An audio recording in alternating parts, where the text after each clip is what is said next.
Breaking news po tayo mga kababayan. Nako po, Speaker Martin Romualdez binara itong opinion ni Leila de Lima tungkol dito sa pagkaantala ng impeachment trial ni Inday Sara, mga kababayan.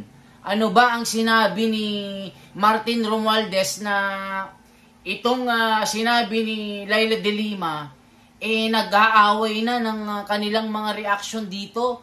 Naku po mga kababayan, matindi ito. Kasi dapat ang start po ng impeachment ni Inday Sara June 2, na-move dito sa June 11. Ngayon mga kababayan, yan po yung pinagdedebatihan, yan po yung pinagtatalunan ng mga senador ngayon. Kasi ang good news dito mga kababayan, itong June 11, baka nga hindi pa matuloy. Ito ang sinabi ng mga eksperto. At itong si Attorney Makalintal na maaring itong impeachment trial tumalon dito sa may 20 Congress. Naku mga kababayan, mababaliktad ang lamesa. Pakinggan natin ang magkasalungat na reaction, na birada ni Martin Romualdez, parang binira itong si Leila de Lima. Magkaiba ng pananaw, magkaiba. Nako, nagtatalo-talo na yung mga magkakakampi sa impeachment. Kasi mga kababayan, natataranta na sila. Baka nga talagang merong chance na madismiss itong impeachment trial. Nako po, eto na po si Martin Romualdez, bibirahin itong si de Lima. Pakinggan nyo po, naku, nag-aaway-aaway na sila mga kababayan. Ano ang ibig sabihin nito? Nag-aaway-aaway na sila kung ituloy ba ang impeachment o hindi. Naku po mga kababayan, parang naku po, in fairness, nagkakaroon na ng linaw mga kababayan na talagang natataranta sila at nagugulimihanan. Kumbaga, parang hindi na nila alam ang kanilang gagawin. Ito na po si Martin Romualdez. Matapos matikusin ang pag-urong ni Senate President Chis Escudero na pagsisimula ng impeachment proceedings laban kay Vice President Sara Duterte, sinabi ni House Speaker Martin Romualdez na respetuhin na lang daw ang desisyon ito. Pero may mga naniniwalang paglabag umano ang pagkaantala sa konstitusyon. Nakatutok si Jonathan Anda. Para kay House Speaker Martin Romualdez, dapat respetuhin ang desisyon ni Senate President Chis Escudero at ng Senado patungkol sa impeachment proceedings laban kay Vice President Sara Duterte. We have to respect the decision of the Senate President and Senate.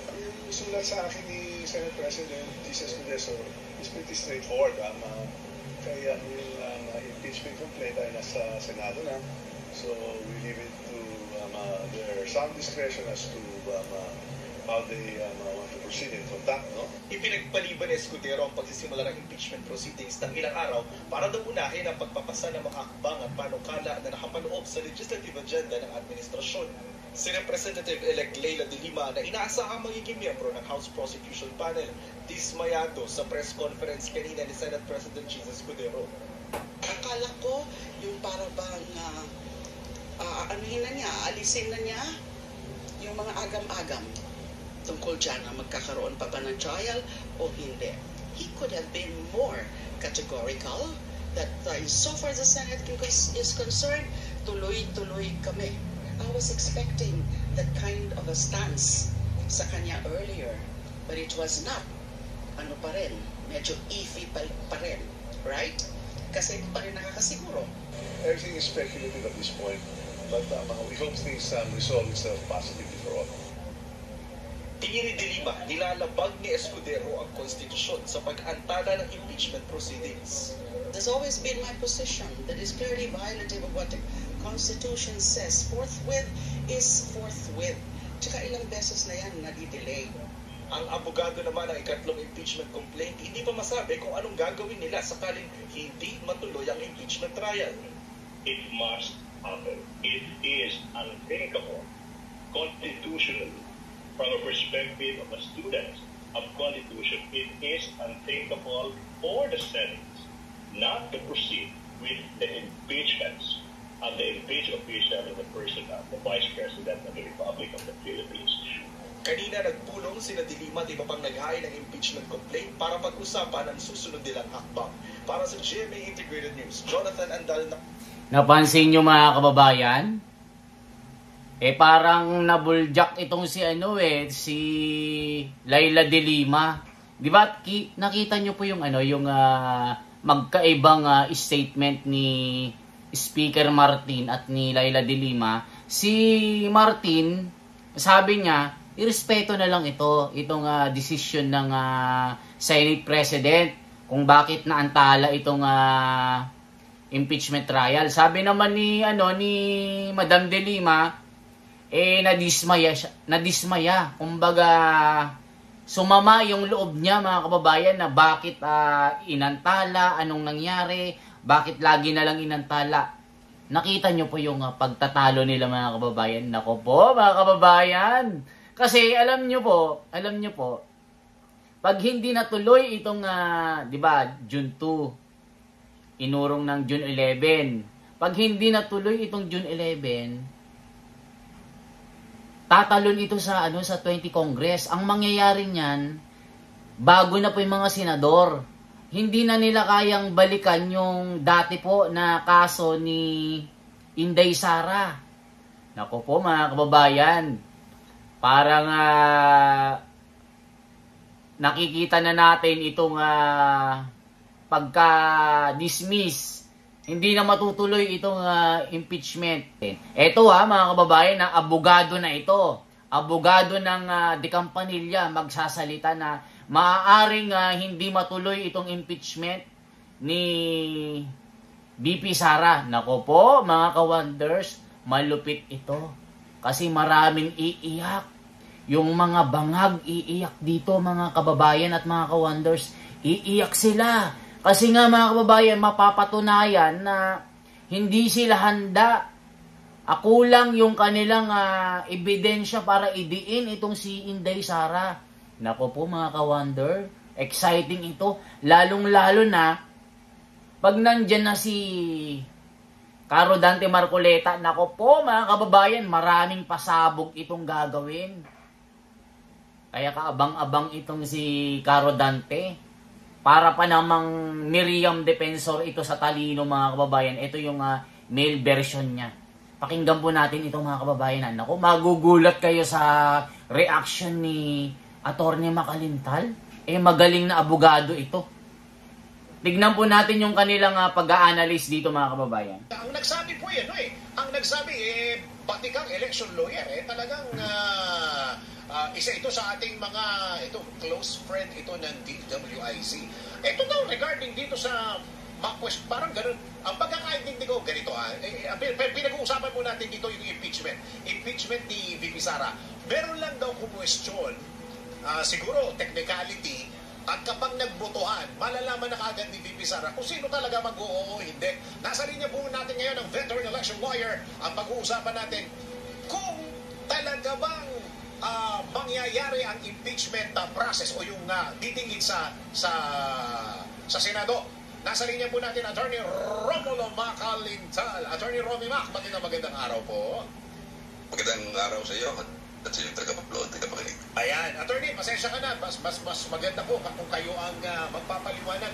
Ito, unahin ko po muna ito. Talaga po bang, kasi dati, nung last na usapan natin at pinag-usapan po natin yung impeachment, Attorney, parang malabong kapag natapos na yung 19th Congress, dapat hindi na aasikasuhin ng 20th Congress, Attorney. Tama? Ganun yung ating punto. Oo, yun ang yes. Opo. So ngayon, ang tanong ng mga Pilipino, tutuloy ba ito sa 20th Congress at hindi na pag-uusapan yung salitang fourth week na yun?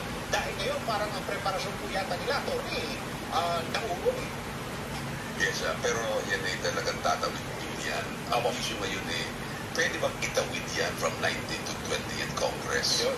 Kasi ang sinasabi kasi ng Senate rules sa rules mismo ng Senado, lahat ng mga pending matters and proceedings, remember the words, matters and proceedings, lahat na nakapipila yan sa own Senate, terminated na yan.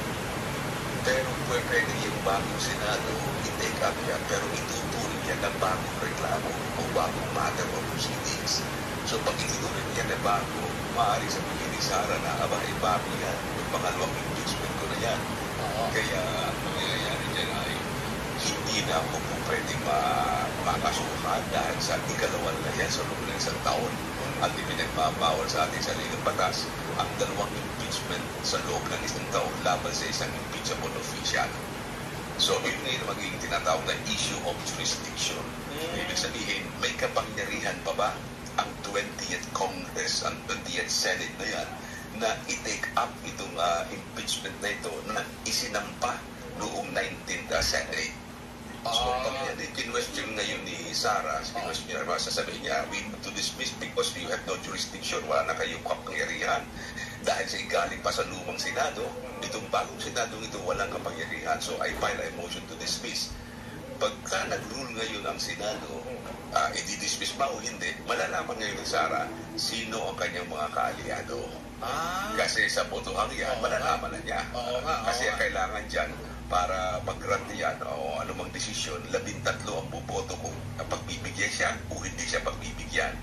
So, dyan makikita ganyan, sino ba itong mga senador na ito na kampi sa akin? Ngayon, kung yan na may i-dismiss, wala nang problema. Ibig sabihin, 13 ang pumapanig sa kanya.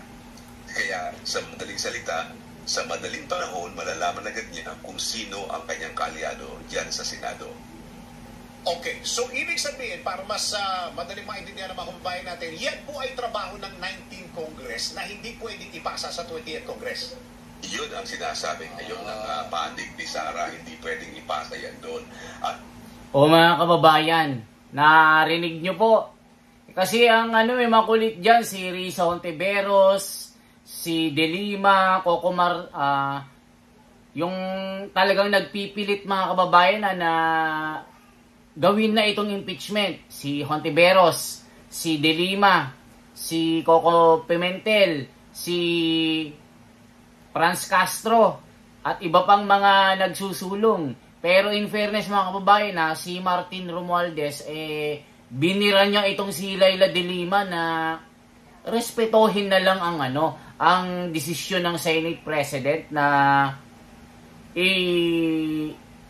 palitan ang date ng impeachment na gagawin sa 11. Nako po mga kababayan, nagtatalo-talo na. Ano bang sabi ni Pimentel dito? Pero mga kababayan, wag kasi Francis Tolentino mukhang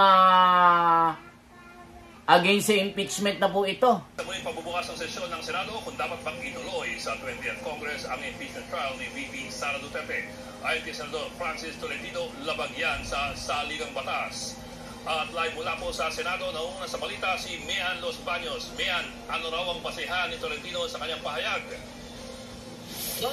Magandang hapon sa iyo. Tumayo nga ngayon sa pag-resume ng sesyon sa plenaryo sa Senate Majority Leader Francis Tolentino at anya functionally dismissed. Ganyan niya isinilarawan yung mangyayari sa impeachment case ni Vice President Sara Duterte. Oras na hindi raw yan makonclude o madesisyonan by June 30, 2025. Whether acquittal man o conviction, pag hindi natapos by June 30, 2025, sabi niya, regarded as dismissed na yan. Naniniwala kasi ang senador na hindi pwedeng tumawid yung impeachment trial from 19th Congress to 20th Congress. Wala na raw kasi jurisdiction yung susunod na Kongreso. Ang paliwanag niya dyan, nung tumayo siya sa plenaryo is, ang may jurisdiction para talakayin yung impeachment case ni Vice President Duterte ay yung Kongreso na tumanggap ng kanyang articles of impeachment. At yan yung ngayon, which is the 19th Congress.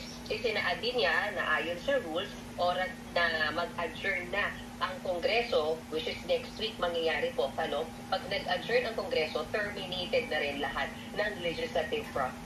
Ayan, nakita nyo mga kababayan. Kumbaga, pag hindi natuloy yung June 11 at nalipat na itong 19 hanggang 20 Congress, itong impeachment, wala ng visa, mga kababayan. Nako, malupit ito. Per our rules or practice, how would we now react to the receipt of the articles of impeachment last February 5, 2025? How should the Senate, as a legislative body in plenary session, react to that receipt?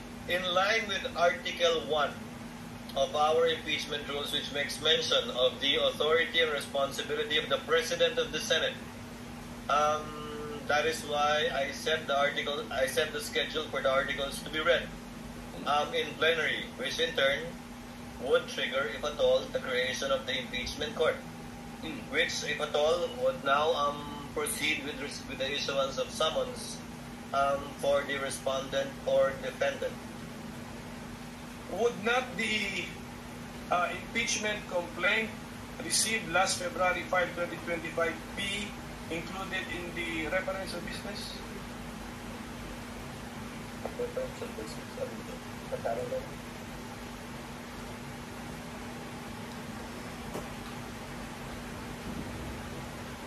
Ano ito? Ito ba yung person? O, kilala nyo na mga kababayan na yung mga talagang gustong matanggal si Inday Sara, si Coco Pimentel. Binara ni Tolentino na dismiss na itong impeachment na ito, mga kababayan. Yun ang sabi niya kasi meron siyang inaano na constitutional. Jurisdiction of the impeachment is exclusive to the Congress that receives the complaint. Kahit anong pilit, hindi may tatuwid, lalo na kung lalabag sa saligang batas. Pero po, pwede bang hindi mag-convene ang impeachment court sa June 11, yung bagong schedule? Bago ko sagutin yung Ika, may dagdag lang sila. Tapos na ngayon bago ko tumayo. Sinagot ni Senate Minority Leader Coco Pimentel yung... Napakinggan nyo mga kababayan na may malalabag na konstitusyon. Dismiss na ito. Mga kababayan, anong masasabi nyo? Isang like po, isang share, at isang subscribe. Kung naniniwala kayo na talagang hindi na matutuloy itong impeachment at dead ball na ito, kita nyo naman, nagtatalo-talo na sila mga kababayan. Kaya i-share nyo po ito mga kababayan, i-share nyo ng i-share. Mas marami, mas maganda.